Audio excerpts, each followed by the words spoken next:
Al's here for the full ride today. I'm grateful to have you alongside, especially because tomorrow is the first preseason game, and I think I don't. Have you posted keys to the game or not yet? Anything players to watch? Or that's the preseason thing. Coming, so right. the preseason is the what to watch for. Right. The regular season is Sal's keys. Sal's keys. Because right. now you want to win the game, right? What to watch for is what are you keeping an eye on? Who cares about the scoreboard? Right. What am I watching? Who am I watching? Right. And because we kind of know already that certain guys are playing or aren't playing, it makes it even a little bit more, it narrows it down a little bit, the focus of what you're looking at. Right. We are getting starters for a little on both sides of the ball, right? So that I didn't hear anything about the Giants yet. Did you hear that today? No, I don't know. I don't know that either. I mean, on the Bills' offense and defense, ones are playing some. Zach, right? have we heard anything on the Giants? Have they put anything out yet that you've seen today? I have not seen anything yet. Dable had been kind of close to the vest, and I even talked to Paul Dottino. Paul called the Bills-Jets game a few years ago in New York because Murph was out that week. Right. He's the fill-in in New York. He's doing this game tomorrow here in Buffalo. He called me. He's like, hey, what do the Bills got?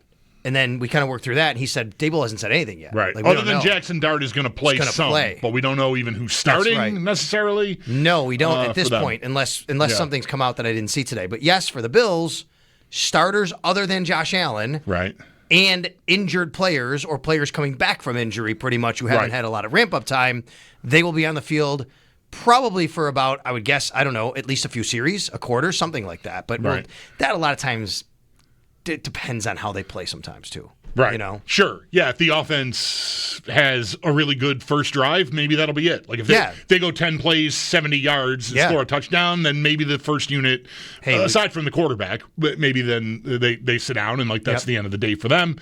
And maybe the same goes for the defense. If they knock the Giants down and on all series or maybe two, because I think you'd want that's a little different, right? If you give up a long drive, maybe that's enough for the defense. But if you go 3 and out, you stop them 3 and out, you probably go back out there a second time, see if you can do it again. Yeah. Because you want probably more than just 3 snaps from those guys if they're going to play in the game. I think so. With the way the Bills rotate their D linemen, who's a starter, who's not. Yeah, you might get the starters, and then you might get a little bit more of the backups mixed in with linebacker starters, right? So probably after those first few plays, you're looking at something a little bit different. They're also pretty banged up around a lot of spots, especially safety. Both their safeties are out. Right. Both their presumed starting safeties are out. Right. Taylor Rapp, we know, and Cole Bishop, and that's been an issue, obviously. So what does that look like? Terrell Bernard just got back this week, so doubt he's going to get much time. But Matt Milano will probably be out there. Yeah. Now, see, both he and Tre'Davious White, I recognize that they're not quarterbacks. They're not Josh Allen. And if you want to get them some reps, then this is as good a time as any, I suppose. Man, I sort of feel like I might lean more toward Sean McVay than you do, which is just he's been pretty well known for not ever playing any of the starters at all in the preseason. And to me, a guy like Milano, hearing all these reports about how incredible he looks in camp, all the way back, and to an extent, the same goes for Tre'Davious White, I think, right? Yep. I'd be inclined to sort of treat them like Josh Allen if I were in charge. You know what? This is going great. I am not going to expose you to anything unnecessary. And to me, I guess I would qualify playing a preseason game against the Giants tomorrow as unnecessary for those two guys. We know who they are. We know what they can do. And if they're healthy right now, man, I want to sort of bubble wrap that and save it for September myself. I don't disagree. I think Sean McDermott feels probably a little bit different that they want to get them a little bit of time. Because even Josh Allen is on the table this preseason. I mean, he could play. Right. He could play next week maybe in week 2. It wouldn't be week 3, I don't think. He could play next week. And if Josh Allen could be on the table, I think anybody could be on the table. But I agree with you, right?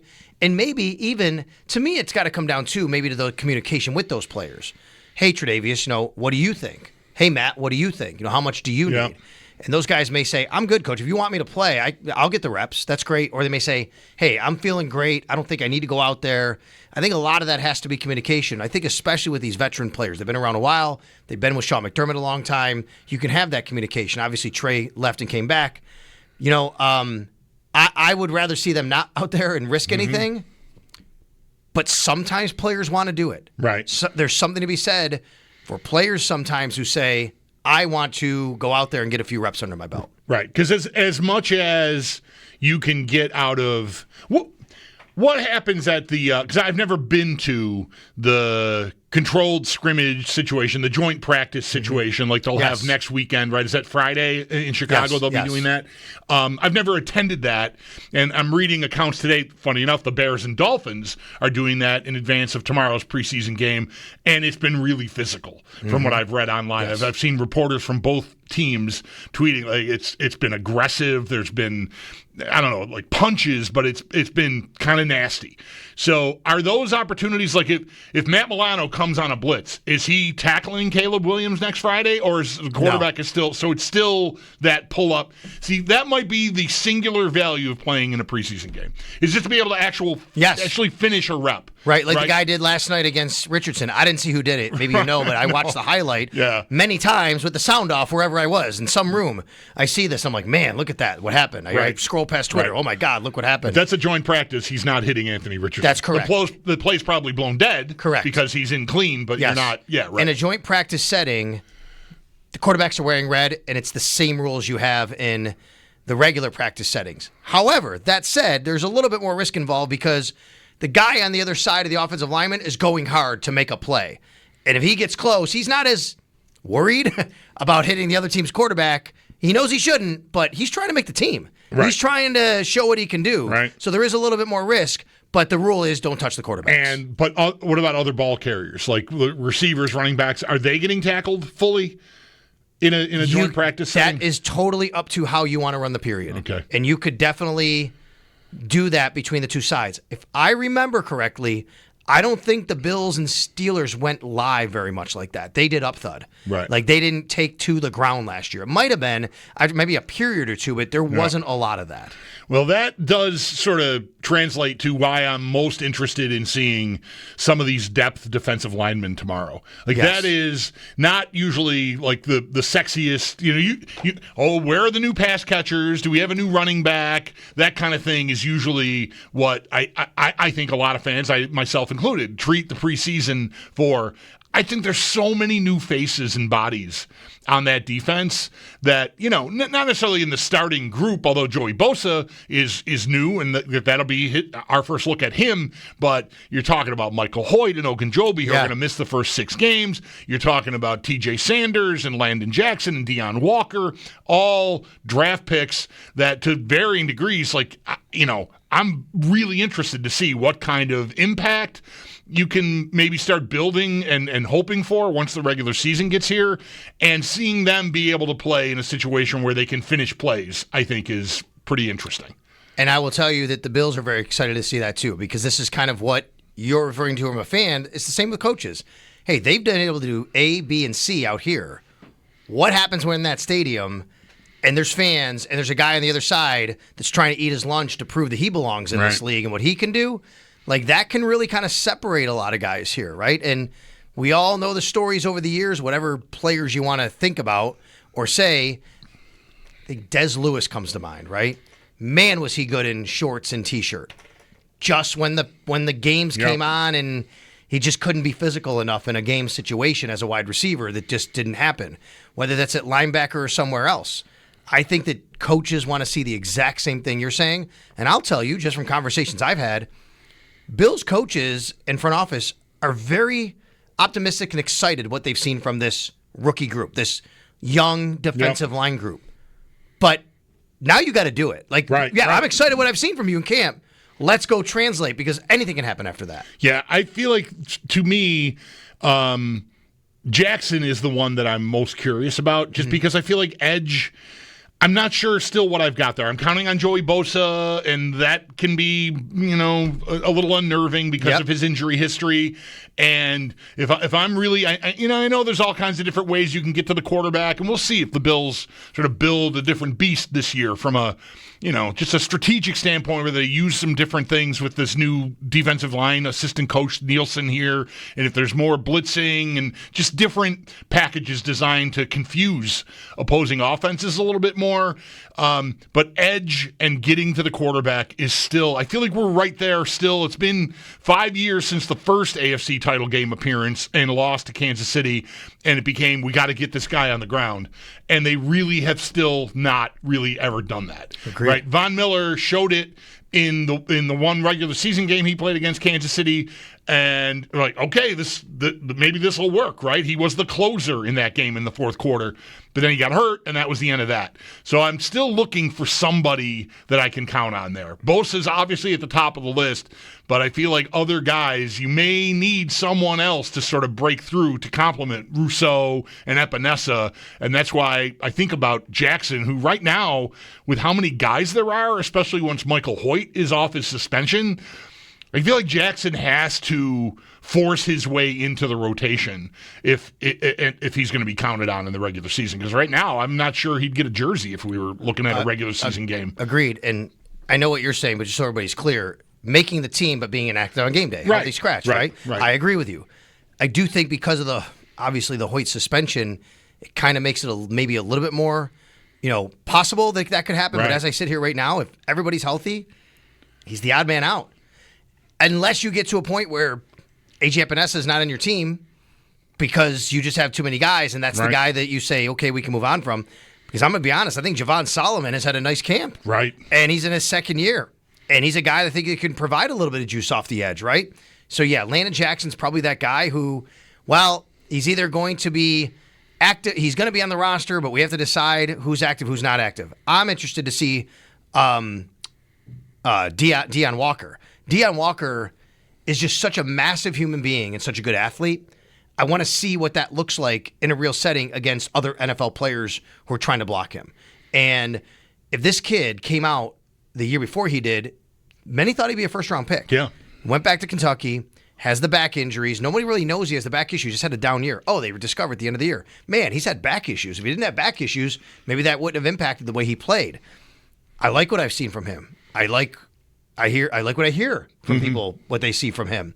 But I want to see what he can do in this setting as well, because I think if you have a guy like Deion Walker who can really do the things they need to do, that can really kind of free up some of those other guys you're talking about as well. Sure, yeah. I mean, he's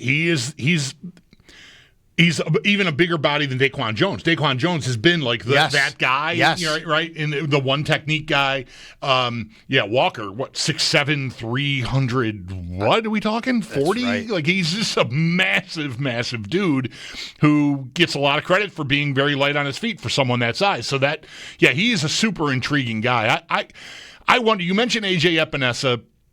I'm thinking about Dwayne Carter, a third-round pick from last year. With all these people that are sort of replenishing the defensive line and the defensive tackle position here, Ogunjobi and Sanders and Walker, I wonder about a guy like Carter. Like, is there, assuming Daquan Jones, who I don't think I've heard one thing about one play he's been a part of during camp so far, which that doesn't have to be bad. I have to kind of remind myself, he's still like the starter at that position next to Ed Oliver.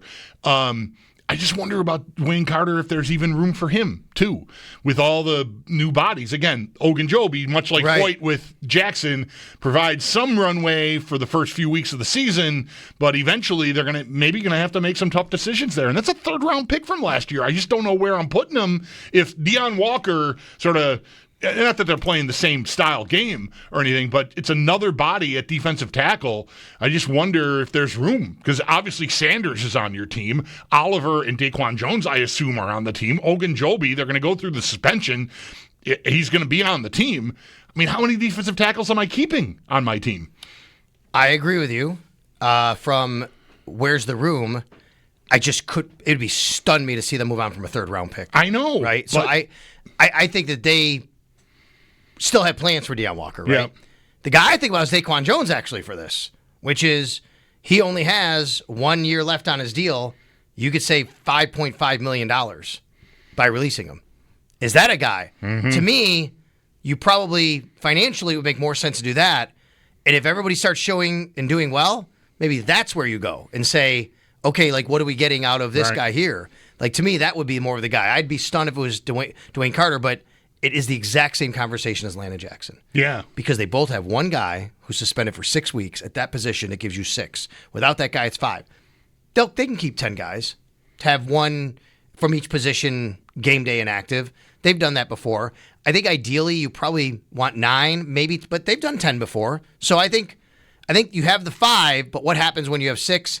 And that sort of sorts itself out as the season goes on. I feel like if for Daquan Jones to be in the crosshairs like you're referring to here, like potentially, save the money and move on, that would mean to me, depending on what they want to do, like we'll see if they still want, as often as they have in past years, the big one tech type guy with Ed Oliver, or do they want a little more upfield, like Sanders and Oliver as a tandem maybe? But I feel like Deion Walker, if he can show that he can do the job that Daquan Jones has been doing for them, then maybe that equation spits out a result where Daquan Jones is looking for work at the end of August or early September. I mean, yes, his future could depend on just those guys being, hey, we're comfortable here, right? I don't know. It's going to be really interesting. So tomorrow, we'll see. Do the Giants play their starting offensive line? That's a great test for these guys. We could see right away. You made a point about Jackson Dart earlier. He's going to play. We don't know if he's going to start. So now you'll get 3 years in a row. Jackson Dart this year. Caleb Williams last year, first ever NFL action. Right. Anthony Richardson the year before. That's right. First ever NFL action. The list is long for guys who have had their first ever starts against the Bills. We can go through it. But, I mean, just in the last 3 years, even it's preseason, you're talking about 3 first-round picks getting their first action right here in Orchard Park. Right. We will have some time. We don't really have much now, and we've got a guest coming up at 3:30 and then again at 4 o'clock. Sam Panayotovich, a regular with us from Bet Sweats at 3:30, and then our buddy Chris Trapasso will join us at 4. Eventually, we'll get around to talking with fans, if you're up for it, like who you're excited to see, these position battles that Sal and I are talking about. Really, all we've done so far is talk about the defensive line position, but we'll jump around the roster and certainly are open to hearing from you once we get up and running and clear of these guests. Clear of these guests makes it sound like I can't wait to get done with them. I think you know what I mean. Just free up the show to take some calls from folks at 803-0550 with the preseason game coming tomorrow. Should be a great day, right? I mean, the forecast just looks spectacular. If anything, maybe it's going to be just too hot. I don't know, but still, really nice. Should be a really fun day, and hopefully lots of kids get a chance to get out to the stadium one last time. Yeah, and it's the last preseason game ever inside the stadium, right? I mean, so it'll be interesting, and not that has to mean anything, but you're right, because a lot of people don't take their kids to regular season games. And if you're going to just say, hey, that's the time, tomorrow's it. Right. 803-0550 will be the phone number as we get rolling here. As I said, once we get through with Sam and Chris, eventually we'll squeeze out a version of Reverse AFC Power Rankings. Have you ever been a part of Reverse AFC Power Rankings, Sal? I have. Okay. I've done it before, okay. yes. I wasn't sure. I have not done it. It might have been. Maybe not even last year. Been a while. Or in the beginning of last year at some point. Okay. Right. Well, we'll get through that. We've been doing that on Fridays in the summer here. So I've heard other people and some of their takes on these teams, so I'm excited to get mine. We'll get around to that maybe at 5 o'clock or so, or 5:30, depending on how things go. But anyway, Sam Panayotovich, Bet Sweats coming up. We'll get some. There's always NFL futures that we're talking about. He's got some ideas about pairing up first and second place in divisions instead of just division winners. So we'll get into that and talk about some baseball.